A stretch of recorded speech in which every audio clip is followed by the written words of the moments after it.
Welcome back to Gold Derby. We have a lot of nominations to discuss. The BAFTAs just came out.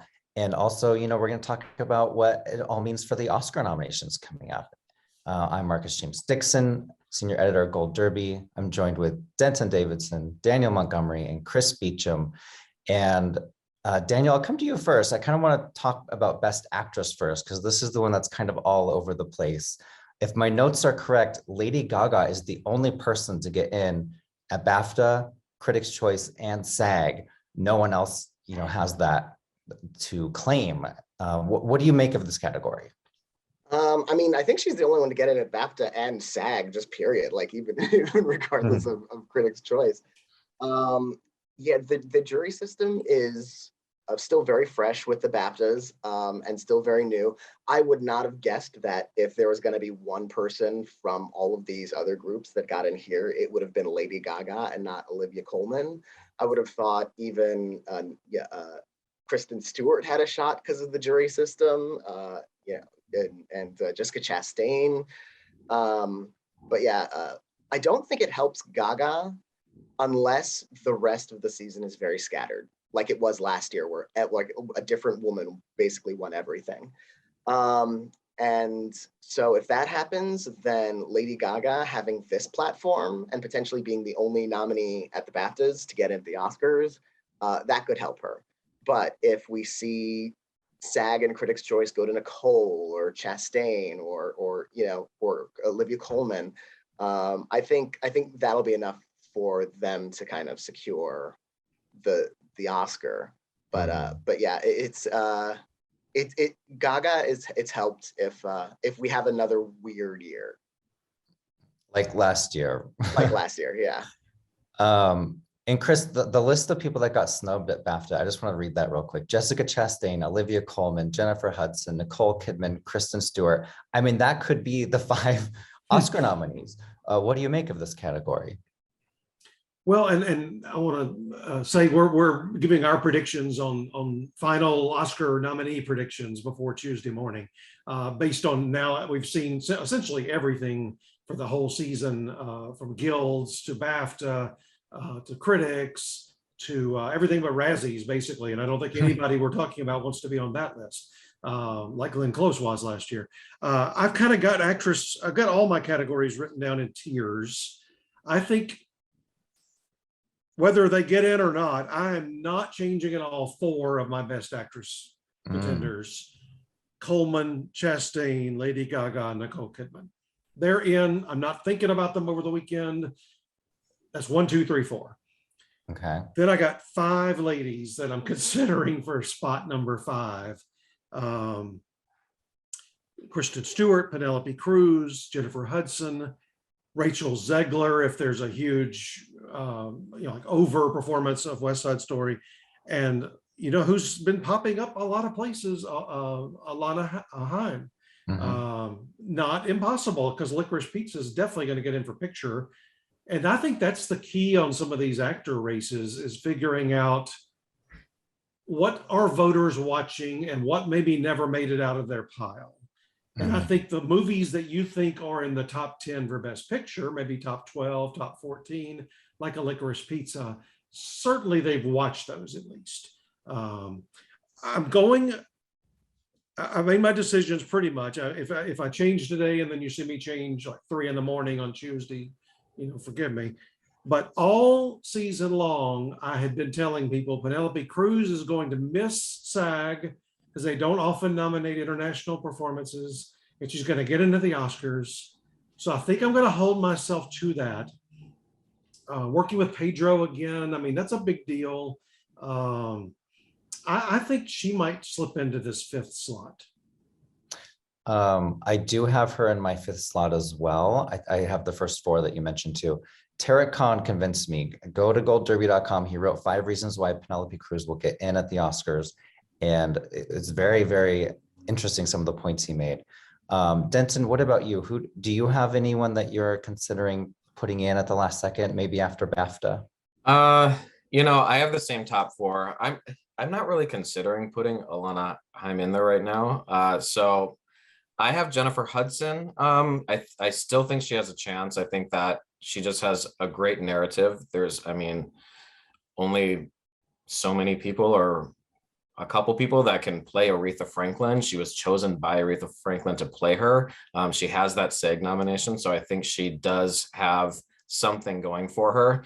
But I'm also with you guys on Penelope Cruz. I mean, she's won before. She's been nominated for 9. So she's, you know, the Academy loves her for things that necessarily others don't.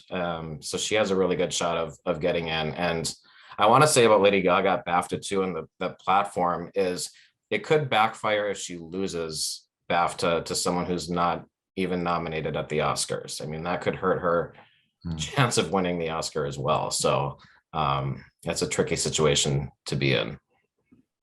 If it does turn out to be these 4 that we all kind of agree on, I think, Daniel, you had those 4, right? Yeah, I have those 4, and I just. Who's your 5th? I literally just switched out Kristen Stewart because like this was her do or die.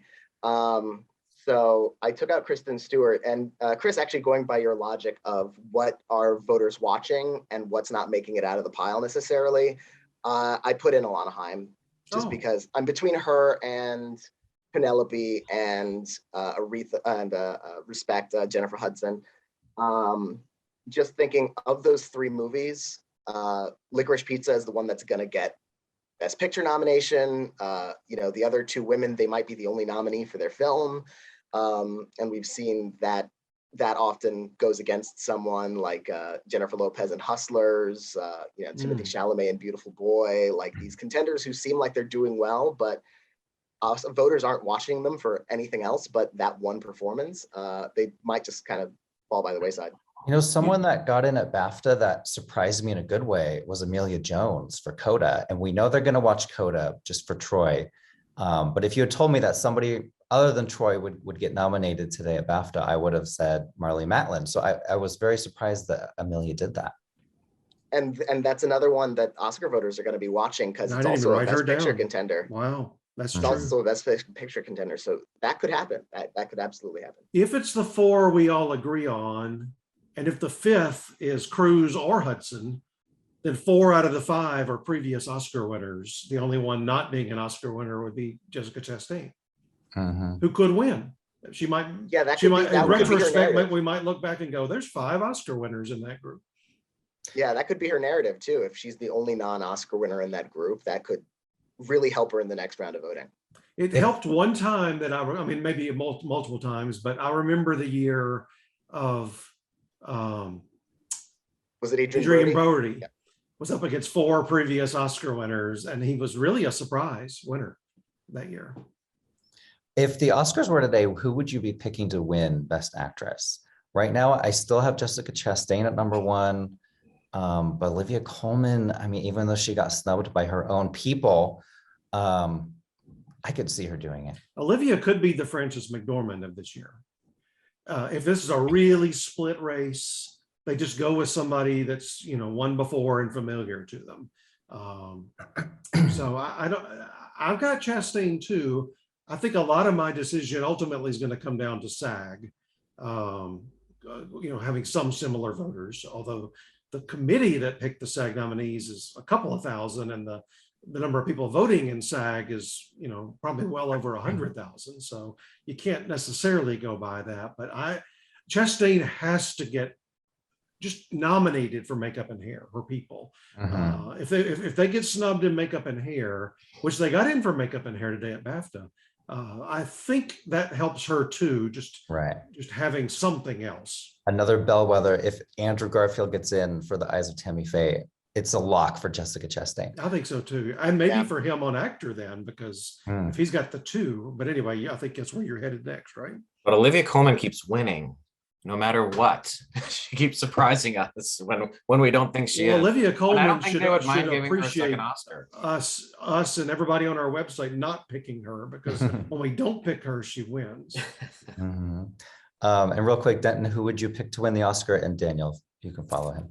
You know, I have Olivia Colman, and I'm going back and forth between her and Jessica Chastain every day. And it could be neither of them that wins. So I think this is similar to last year, which makes it more fun anyway. I mean, who wants a landslide victory? I think it's much more fun to see who wins along the way. And right now I've got Nicole Kidman, and right now I've got that based on like after she got the SAG nomination, which we were expecting her to do, but then Javier also got a SAG nomination for being the Ricardos, which showed me that okay, the actors really like this film a lot, and then the Producers Guild nominated the film, so they don't vote in the nominations round for the Oscar, but everyone across the industry votes for best for every category when the winners voting comes in. So it seems like there's enough love for that, like more than we might have thought in certain places. That makes me think it's Kidman, but I think it's all sort of hypothetical because there's still so many questions unanswered about who's actually going to win these awards at the industry level. Well, let's move on to Best Actor. We kind of mentioned Andrew Garfield a few seconds ago. I think a lot of us are picking him to win the Oscar. He did get snubbed at BAFTA, which is interesting. His biggest competition would be Will Smith for King Richard, and he did get in at BAFTA. Chris, what have you written down? Do you have tears for this one as well? Well, I got tears for everything in my life. I think, again, I've got 4 that I just will not be changing. Garfield, Benedict, Will Smith, and even though he didn't get in today, he's never gotten in at BAFTA. Denzel, I think Denzel got in for Roman J. Israel. He's not going to miss out for Macbeth. But after that, it's really tough. It's the opposite kind of actress. I do have 4 written down, but none of the 4, I think their voters definitely got Ricardo's out of their pile and watched it. I don't know that they did on Cyrano. I don't know that Cyrano has run as good a campaign as I thought they would. Nicolas Cage, I don't know that they watched Pig. The only other person I even wrote down as a possibility was Leo. Leo, we know they're watching Don't Look Up. We know it's going to be a Best Picture nominee and screenplay and a few, maybe some things like score and song. I don't think he's getting in. I ultimately came down to Bardem. Peter Dinklage is disappointed the whole season, and Javier at least got the SAG nomination, and as a previous winner, who I don't think's been nominated since he won, right? So it's been over a decade. No, I think he was nominated for Beautiful. I think that was after. Is that after? I thought that was before. Yeah, I think that was after. Okay, you could be right. Okay, so I ultimately landed on Bardem, but it's unlike Actress, where I was really excited about all the people I wrote down as possibilities. Here, I don't get any, which may bring a huge shocker. If 4 are locked in and everybody kind of goes out on a limb for 5, we might see something really unusual, like, somebody from a movie that we know they're watching, like Timothée Chalamet for Dune, or something like that, where the Drive My Car lead actor, things we know they're watching. I also have the same 5 as you, with Javier Bardem in number 5. I've had him in there for quite a while, and then when Being the Ricardos got in at PGA, I kind of felt a little bit vindicated because at least some part of the industry is watching this movie and loving it. Let's go to Denton. What's your kind of Best Actor lineup like? I have the same top 4. But I think, I was shocked Andrew Garfield didn't get in at BAFTA. And it makes me wonder, I was sort of hoping he could sweep the race along the award season, but it makes me wonder if Benedict Cumberbatch is stronger than we might have thought before. But I have the same top 4 nominees as everyone else. And, I do think that Leonardo DiCaprio can take that 5th slot. I had Bardem in for a long time. But, it just seems like Don't Look Up is getting more and more praise, and everyone will be watching it. So I think Leonardo DiCaprio could take the 5th slot. I think it's the 2nd most Netflix watched movie of all time. Yeah. Which definitely helps. Daniel, what about you? I have the same top 4, and that 5th slot, I'm with Chris. Like, it's a little weird. It's like no one has like all like a lot of like factors in their favor, but I am going again by the same principle of what are they watching, and I switched from Nicolas Cage, who I still think could do it, to Javier. because he got the SAG nomination, because Being the Ricardos seems to be well liked by the industry from the groups we've seen, SAG, Writers Guild, Producers Guild. Beyond that, I think if there's like, this could be a case where like that last spot is so fluid that we could have like one of those weird Willem Dafoe at Eternity's Gate situations, where it's a film that not many people have seen. It's someone they like, so that could be Dinklage, that could be Nicolas Cage for Pig. I somehow don't think Leonardo DiCaprio will be a factor, just because, and it's, you know, never say never, but the fact that Don't Look Up has done pretty well throughout the season, but DiCaprio himself hasn't shown up anywhere. So I think he's a little bit of an underdog here, but again, they're watching it, so you never know. I think Pig is one of those movies that's such a passion pick for people that have seen it, but I'm not sure how many of the Oscar voters are going to plug it in. And I guess there's no DVDs this year, so how many will stream it on the website? And it's on Hulu. It's been on Hulu for a while, so, you know, and it was released relatively early. So it could be one of those movies that voters just watched when they had more time and there was less of a, you know, a concentration of awards contenders to get through. Or Bradley Cooper could be a surprise nominee here for Nightmare Alley. I love that movie. So I would love to see him sneak in. Watch it be Simon Rex for Red Rocket now. I think that's Bradley Cooper's best performance ever. Yeah. When that didn't take off for award season, I was very surprised. The movie and I don't really like their strategy of putting it on, it's Hulu and somewhere else, maybe. And HBO Max, I think. HBO Max, 3 days after voting ends. Why not just launch that thing, you know, a week earlier? I totally disagree with what you said about Bradley. His best performance was as Will Tippin on Alias. Go watch it. It's on Amazon Prime. Not eligible for Oscars. So I think we're all either picking Andrew Garfield or Will Smith to win. Is that right? At the Oscars? I'm going with Andrew. I switched to Benedict Cumberbatch. Oh, he's in Best Picture frontrunner. I'm still not sold on Will Smith winning for King Richard. I would love Andrew Garfield to win, but I'm feeling less confident about that now. I recently put Andrew in, and you know, he's in another movie that's a huge box office success. I'm not going to name it in case you haven't seen it. I don't want to spoil you, but when I watched that movie, I immediately put him at #1 in my Oscar picks for Tick, Tick, Boom, just because he was the breakout, not the breakout, but he was the best part of this box office. Plus Tammy Faye. Yeah, he has 3. You're right. I've got Andrew. The only thing that might, and I'll probably continue with him the whole season. I forget BAFTA, unless Tick, Tick, Boom does not get in for Best Picture.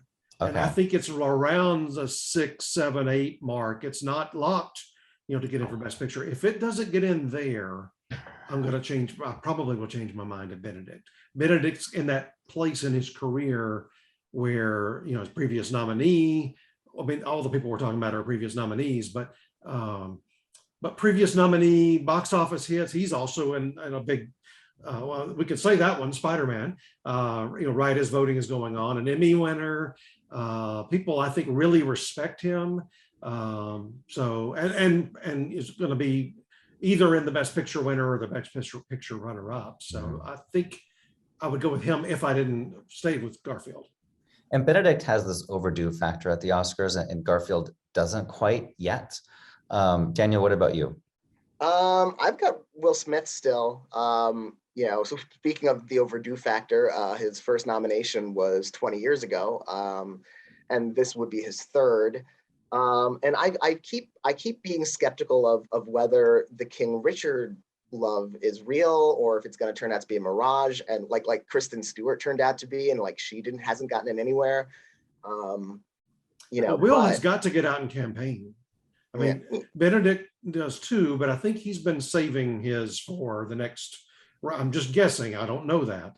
Andrew's been everywhere for weeks and weeks and weeks. And those things can help. But I'll tell you one thing that can help Benedict tremendously. You know, BAFTA is on Sunday night, March 13th. Oscar voting starts on March 17th. So he could have, if he shows up for BAFTA, and I think he would, that's his home country, and makes a really fun, gracious speech on stage, it's the last thing people are going to see before voting. Yeah, I think Benedict would be my likeliest runner-up, given since I'm almost certain at this point that Benedict is probably winning that BAFTA.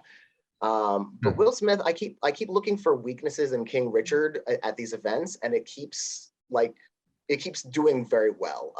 So not only did Will Smith get in at the SAG Awards, the cast got in. Not only did he get in at BAFTA, but Ingenue Ellis and the screenplay got in, which I wasn't expecting. And the Producers Guild, so everything seems to Writers be Guild. the Writers Guild, everything seems to be lining up for him in that movie. I haven't seen any sign that movie is less loved than I thought it would be. So right now I think Will Smith, but like he needs the SAG award. Just to cement that, because if he loses the SAG award and then Benedict wins the BAFTA, then we've got a different conversation entirely. And needs to show up. Like I said, he's been shooting a movie in Louisiana. So that's one reason he's not been out campaigning, but he need not skip SAG.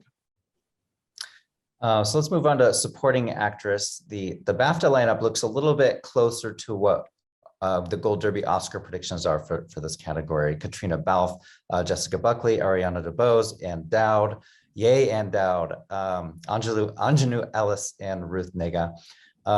Denton, I'm going to come to you first for this one. What are your 5 Oscar picks? Which 1 or 2 are you thinking of maybe dropping? Well, I'm solid on my top 4, which is Ariana DeBose, Kirsten Dunst, Katrina Balfe, and Ruth Negga. I think, they've gotten in everywhere they need to get in. Kirsten was snubbed by BAFTA. I don't think that necessarily matters. But again, the 5th slot is sort of up in the air. For the longest time, I've had Ann Dowd, and I just wanted Mass to get in. But I don't know if that's going to happen, because just for a single nomination to happen, and unless I go all in for Mass and I put it in screenplay and something else, I just don't know if Ann Dowd can be the only nomination for Mass.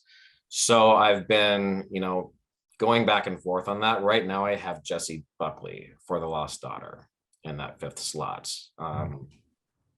But it's funny, I was tweaking my BAFTA predictions yesterday and I took out Ann Dowd. I had her in until the last second. So Chris, what's your lineup here? What are your tiers? I have 0 people as 100%. Not even Ariana DeBose? No. Oh, you're wrong. wow. Well, I'm not. She's in my top slot, so don't come after me. But I don't know. West Side Story's been underperforming the whole season. It got in at 10 guilds. It's still been underperforming. It didn't get in at SAG except for Ariana. But she's never underperformed. No, she hasn't. But I don't. Okay, she's 100%. But is there anybody else that you would say is 100%? 100%. I think Katrina Balfe at this point. Katrina has disappointed for years and years on all kinds of awards possibilities. So I think she's in. I think Kirsten Dunst is in despite today. Yeah. I think Ruth Negga is in. I think Ann Dowd is in. I think Ingenue Ellis is in. And I think Jessie Buckley is in. But that's 7 people. Buckley, I've wondered about for a long time. She could be that coattail. The tag along. I always call it the Maggie Gyllenhaal. And now, which would be incredibly fitting. Fitting since that's her movie. But I always remember Maggie Gyllenhaal really maybe got in for one thing that whole season for Crazy Heart. But everybody was watching Jeff Bridges and they put Maggie in at the Oscars. Jessie Buckley, I feel like might be in that situation, but I don't know. And I didn't even mention Rita Moreno, who's beloved. I've been stunned. The biggest place I was stunned was SAG. I thought for sure they'd put her in at SAG. She just got the Life Achievement Award 3 or 4 years ago. And then Kate Blanchett, who isn't at SAG. I thought that was one of her best performances and maybe the highlight of that whole movie. So I've got 9 women written down. The 5 that are in my prediction center right now are DeBose, Balfe, Dunst, Nega, and Dowd. So But no I could be ingenue. changing 5 times before Tuesday. Daniel, what about you? What do you think of Best Supporting Actress? And does the BAFTA snub hurt Dunst at all? I don't think it hurts Dunst that much for the nomination. I think she was already starting to slip into like the runner-up position behind DeBose. And since DeBose got in at BAFTA, that sort of continues that trend. So yeah, I've got DeBose in first place. She's my like 99% sure nominee. Kirsten Dunst, I think, is like 90%. And then from there, I can see anyone getting snubbed and anyone else coming in. I've got Katrina in third. I've got Ingenue in fourth. BAFTA, really surprised. I didn't think they'd go for her at BAFTA. And Ruth Negga in fifth. And Ruth Negga is the one I'm worried about because it's another one of those situations of she's gotten in everywhere she needs to, but right now she's the only thing that's gotten in from that film other than Tessa at the BAFTAs, who I don't think is sadly going to happen at the Oscars. So I think like she could end up being that Jennifer Lopez Hustlers kind of nominee who falls out after getting in everywhere else. And after that, I'd love Ann Dowd to get in. I'm not so sure. Marlee Matlin could get in for Coda because we know they're watching it. Jessie Buckley for The Lost Daughter because we know they're watching it. Judi Dench for Belfast because we know they're watching it. So it's really kind of this category is really ripe for a very big surprise in like slot number 4 or 5. Matlin's been another disappointment along the lines of what I was saying a moment ago. I thought she would just dominate, and there's no she doesn't even have competition from her own movie really in supporting. So I don't understand why she hasn't taken off. I will say about Ruth is she's got that screener problem. You know, are they watching it? It's not in the top 10 or 12 things that they, you know, if they, you know, had to make time to watch. I don't think so. And Mass might be in that same boat. Are they watching it? For Marlee, she is in my fifth position at the Oscars, but it's totally a passion pick at this point. I realize, you know, the tea leaves are not in her favor, so I'm assuming I will take her out before Oscar nominations. And I don't think we mentioned Kate Blanchett yet for Nightmare Alley. She got in at SAG. Denton, I know you love that movie. I did, and I had her in for a while, but I think she's splitting her own votes with Don't Look Up. So I think she's gonna have a problem with that. So who do we all think is winning at the Oscars? I have Ariana. I wasn't really aware of her very well at all until I watched West Side Story, and I'm like, who is this person? She's absolutely amazing. She just blew me away. It's one of those kind of breakout performances. So I have her winning the Oscar. What about Denton? Same thing. I think for me, she's a clear winner. She's one of my most confident Oscar picks this year. And Danielle?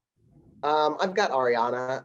It's sort of the season's starting to feel like, you know, every once in a while you get a movie that gets a lot of love and there's this one category. It's like, okay, this is going to be your Oscar. And it was supporting actress for Minari going to Ye Jung-yoon. She ended up winning that. The movie got nothing else. Laura Dern and Marriage Story, that was that movie's token win. It didn't win anything else. So it feels like, you know, she's shaping up to be the place to reward West Side Story in a top category. It could still win a couple below the line, but yeah, that could be her. And supporting actresses in musicals do weirdly well. Catherine Zeta-Jones, Jennifer Hudson, Anne Hathaway. So this would be in keeping with that. And Chris? Yeah, I've got Ariana. I don't, you know, if it's this lineup, I think she's the showiest too. Hosting SNL didn't hurt. I gave people a chance to see her, to just, you know, if they'd never seen her before, and see her in all kinds of different ways. She's really the only, we were talking about this the other day, the only Oscar contender that has hosted SNL this year. And usually you see, you know, during the months of January and February, you see quite a few. All right, so let's move on to Best Supporting Actor. And the Gold Derby frontrunner for the Oscar is Cody Smith-McPhee for Power of the Dog. He did get in at BAFTA, which is good news, as did Troy Kotsur for Coda, and Kieran Hines for Belfast. But one that really surprised me in the BAFTA list was Jesse Plemons for Power of the Dog. He has been overlooked absolutely everywhere. And if you had told me that either him or his wife would get nominated today at BAFTA, I would have obviously said Kirsten Dunst. So Chris, why don't you just size up this category for us? This is one of the weirdest acting categories I can remember in my lifetime, going into nominations. Cody is not only getting nominated, but he's going to win. He's one of the few, I think, things we can say is going to happen on Oscar night. And Troy is getting in. After that, I really struggle. I mean, I've got eight people listed. I think Hines makes it. I always forget how to say his first name. Is it Kieran? Like Kieran Culkin? I think so, but his biggest problem is he's also got Jamie Dornan in his own movie. And I don't think Dornan is getting in, but he might take just enough votes away that Kieran is not the lock we might think he is. And he didn't. Neither one of them got in at SAG, even though they liked that movie. Here, I'll say the three that I added to Cody and Troy, and then I'll mention the other five, just to speed things along. I think Kieran Hines does get in. Veteran actor. They love older actors in this category in particular, so I think he's in. I have toyed all season with putting Jesse Plemons in, and today convinced me. It's really a 4-person movie. I mean, there's other people, but it's essentially a 4-person movie. And I just think this reminds me so much of 3 Billboards, or Woody Harrelson hardly got into anything the whole season. Wow. And then he got dragged in along with Sam Rockwell, who was going to win no matter what. And so Cody's going to win no matter what. And maybe Jesse gets dragged in. And people love him in the industry. I mean, when you see somebody working on, for every director and every show and every movie, and it's a sign that people really like that person. And we've been watching him since he was a teenager in Friday Night Lights. So, and then I put Mike Feist in. I never had heard of Mike Feist before the season started a few months ago, but I just don't feel comfortable with Bradley Cooper or Jared Leto or Jamie Dornan or Ben Affleck or J.K. Simmons, who are the other 5 that I think have a reasonable shot. But that's the 3 I think are going to ride either a combination of momentum or recent success. I didn't hear you mention Bradley Cooper, Licorice Pizza. Yeah, I've got him in the 5. Okay. What about you, Daniel? What do you think of Best Supporting Actor? I agree with Chris on the top 2, though I think they're closer to each other than he does. I've got Cody Smith-McPhee currently winning right now. He's just kind of the foregone conclusion. And it's because the rest of this race has been so scattered and like people missing here, people missing there, and he's been consistent throughout. So I think he's safe for that nomination and very likely for the win. I think Troy Kotsur could surprise for the win. He has that lovable role. It's a showier performance. It's got the sort of scene-stealing comedy, and it's also got like the really heart-tugging scenes. So I think it's a 2-person race right now, and then after that, I get less certain. I think Jared Leto does get in. Not only did he get in at SAG Awards, but the film got in for Best Ensemble Cast. So I think and Lady Gaga's been doing well everywhere. So it feels like there's enough behind that movie that, like, unlike The Little Things last year, like there's a lot more love for this movie as a whole than just his performance. And then I've got Kieran Hines in my 4th position, who I think the SAG snub makes me think he's vulnerable. Having Dornan also to contend with makes me think he's vulnerable. It could be a Call Me By Your Name situation where the 2 supporting actors kind of both seem like they're going to get in, and then all of a sudden both seem like they're not going to get in. But I've got Hines still getting in, and then Mike Feist for West Side Story. I predicted him at the BAFTAs. It's a movie they're going to be watching. It's a performance that's been getting a lot of love. But I'm not fully confident. I do think it could be Bradley because they're watching Licorice Pizza. It could be Jesse Plemons because they love him. You know, Jesse Plemons is an Oscar nomination just waiting to happen. Like it's only a matter of when for him. So it could be this. And honestly, like I don't think Ben Affleck is happening for the Tender Bar. I don't think they're enough are gonna be watching it. J.K. Simmons being the Ricardos, I think he really needed like one of the majors like SAG to really break through, and he hasn't really. So I think he might be sitting this one out too. And Denton? I'm with Chris right now. I have Cody Smith-McPhee on top, and I think he's going to win. Troy Kotzer, Mike Feist, Kieran Hines. And today was enough for me to put Jesse Plemons in the 5th slot. And I agree. I think it's similar to Daniel Kaluuya and Lakeith Stanfield as well, where, you know, one is such a front runner that the other one doesn't even matter. And it's going to be the last slot. So I think Jesse Plemons gets in. I've been weary of Jared Leto this whole season, so if any way to make that change for me was welcome, and I'd love to see Jesse get in. I also think Bradley Cooper's role is just a little too ridiculous in Licorice Pizza for this category. But it's good ridiculous. It's not like I know, but is it really like gonna get in at the Oscars? That would just shock me. I just realized that I have both Belfast parents getting nominated, Katrina and Jamie, and I don't have the grandparents. So I may have to rethink that because I mean, Kieran does have way more support than Jamie across the different precursors. And we're all picking Cody to win, right? Yeah. Yeah. It's a lock for me. Well, before we go, I think we wanted to touch on picture and director.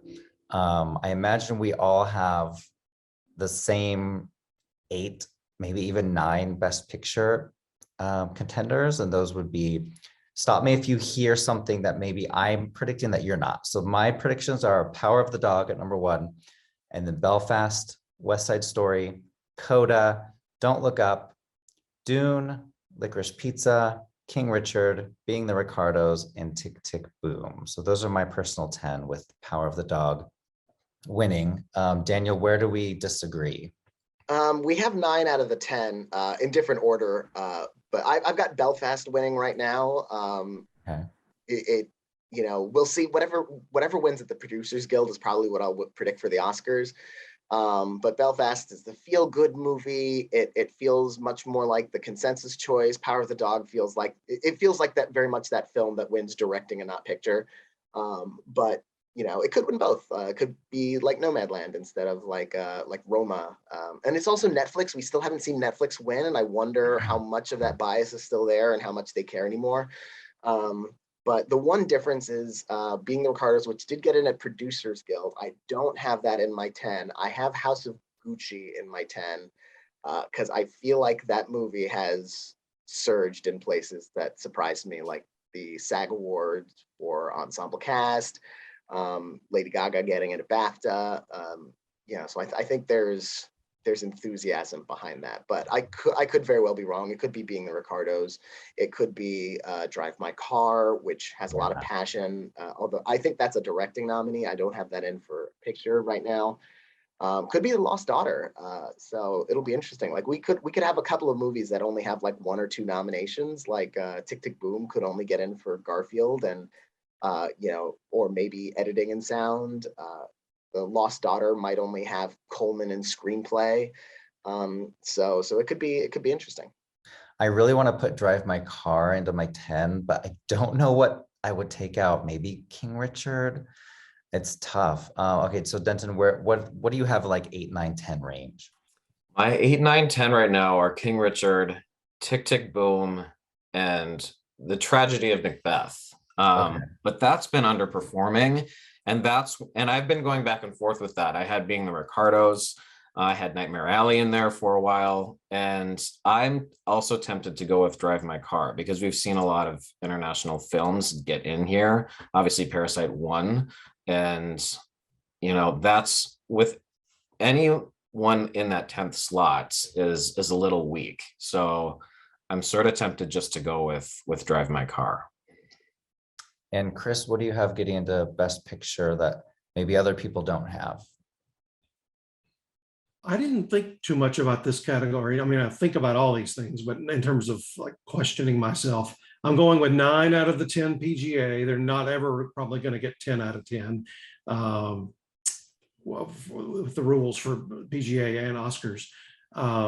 So even though Being the Ricardos is in my top 3, I would say for the whole year and personal preference, I pulled that out. And I think it's just an easy call, Drive My Car, because he's going to get in for director. I can't imagine him getting in for director. And it's not one of the 10, which has 5, and it's not one of the 10 Best Picture nominees. Well, we've seen it happen a couple times. That's why I don't have Drive My Car in there, because it feels to me more like a Cold War or Another Round, the film that the director's branch really goes for, but maybe is not something that the entire Academy goes for. So that's why I have But it. has a movie won New York, LA, and what was the other one? National Society? National Society. Won all 3 of those and not gotten up for Best Picture? I know it's not anywhere close to the same voters, but just that leaves an impression on a voter. Speaking of director, I do have Hamaguchi in my 5th place spot for director. I have Jane winning. I don't think anyone doesn't have Jane Campion winning. And then I have Villeneuve in 2nd, Spielberg in 3rd, and Kenneth Branagh in 4th. But you know, he got snubbed today at BAFTA, and that has me wondering what that means for his chances. Denton, what's your director lineup like? I have Campion. I have Paul Thomas Anderson in mine, and Kenneth Branagh, and Denis Villeneuve, and Hamaguchi. I actually took Spielberg out. I think Spielberg sometimes has trouble here, and West Side Story has been underperforming a little bit, I think. So I think he could have a tough time here. It has not been underperforming. Sorry. Who else? Daniel, did you give your list yet of director? Not yet. I have Campion, Villeneuve. Those 2 I'm confident in. I have Hamaguchi for Drive My Car. And then I think those last 2 spots will be 2 out of 3 people, Spielberg, Branagh, and Paul Thomas Anderson. And I can imagine any combination of 2 of those 3 getting it. You know, Branagh could miss just because it's not as showy a movie. And it's the kind of film that even if it wins Best Picture, it could win Best Picture without a director nomination like Green Book did. You know, Steven Spielberg, you know, doesn't always get in with his films when, you know, he'll make a Best Picture nominee and he'll be snubbed for directing for it, like The Post, like War Horse. I don't think he was nominated for directing Bridge of Spies either. So, you know, he has a better track record in picture than director, but I still do think he gets in. So right now, those last 2 spots, Spielberg and Branagh, I have. What is it with Spielberg? Are we taking him for granted? Why is he missing when on these Best Director nominations? I don't know. I mean, well, none of those were great movies you just named. That's first. Yeah. And the last few movies, this last decade, Lincoln, I think, was the only one he was nominated for directing. None of the other ones were like top 5 Best Picture contenders. Like War Horse was very much kind of on the outskirts of that category. Bridge of Spies was probably like 6 through 9 or something like that. And The Post only got the Meryl Streep nomination besides picture, so that probably was very low on the list. So like none of them have just been towards the top of that Best Picture race. West Side Story is closer to the top than I think any of his movies have been since Lincoln. So that's why I still think he gets in for it. Spielberg did get a DGA, which is really. And I've got really I've got 4 out of those 5. I think Paul Thomas Anderson could get in for sure. He got in for Phantom Thread, and I don't think hardly anybody was predicting that. But I've got him in 6. I've got the 4 from DGA and Drive My Car. But I would say Branagh really does concern me, only that, and this is a 2-edged thing I'm about to say, they don't always go for the actor directors at Oscars. If they leave somebody out, it's generally somebody like that, like Ben Affleck. But Branagh is more than just an actor director. I mean, he got his first nominations ever for his first film, which was over 30 years ago. So he's been directing for 3 decades. It's not like he just started. So I think he's going to be safe. If he doesn't get in, I know, like Argo and Affleck, I probably won't pick Belfast for picture. And I don't know where I'm going to land on that ultimately anyway. But if I think that would be a snub that can't be overcome if he gets left out for director, having been in there before. Well, let's close this out. To all our viewers watching, make sure you to go to Gold Derby, make your Oscar predictions. You have until Tuesday, February 8th at 5 a.m. We already have something like over 8,000 people predicting them. You can also predict the SAG Awards, BAFTA, Grammys, PGA, DGA, so many awards. So get out there, make your predictions, and beat those top experts.